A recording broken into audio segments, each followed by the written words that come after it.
باشعور ہیں کہ وہ ہمیشہ کی طرح آج بھی اپنے حقوق کی خاطر، اپنے دستور کی خاطر آج بھی اس پینال میں موجود ہے۔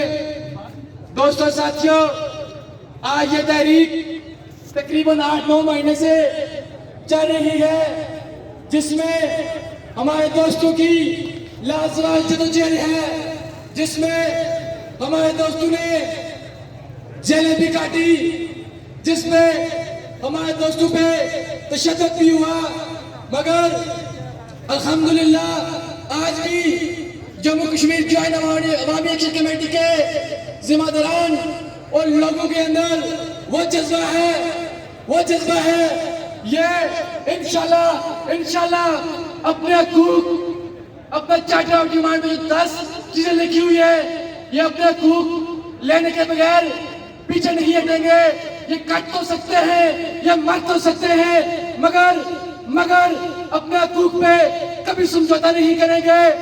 دوستوں ساتھیوں، 5 کی جو کال تھی، اس کے بعد یہاں پہ ایک پروپیگنڈا کیا جا رہا ہے کہ یہ جو تحریک ہے، یہ جو لوگ ہیں، یہ بک گئے ہیں، مگر ہم ان صورتکاروں کو یہ بتانا چاہتے ہیں کہ آپ بولکاری کیا سکتے ہو، صرف صورتکاری کے علاوہ آپ صورتکار ہو، آپ دلال ہو، آپ نے دلالی ہی کرنی ہے، آپ نے صورتکاری ہی کرنی ہے تو کرتے رہو، یہی کر سکتے ہو۔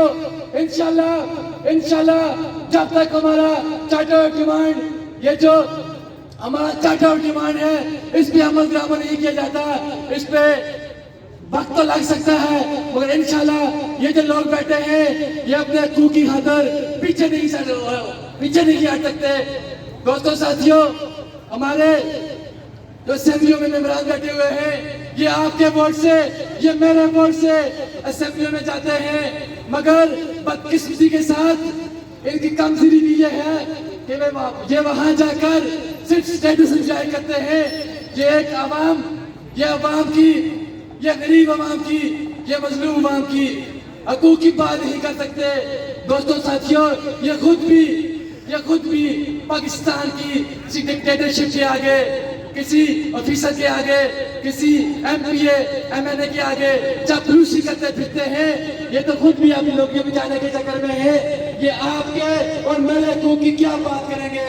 اس لیے اس وقت تو آزاد کشمیر کے اندر صرف حقوق کی بات کی جا رہی ہے۔ جو آگے نیا عمل دیا جائے گا وہ انتظامیہ کے لیے، وہ اسٹیبلشمنٹ کے لیے موت سے کم نہیں ہوگا، کیونکہ سیکٹری صاحب بھی بول رہے ہیں کہ سر کریں۔ ایک بار پھر میں تمام طلباء کا، تمام تاجروں کا، ظفر آباد کے ہر شہری کا شکریہ ادا کرتا ہوں۔ علم جدوجہد فتح۔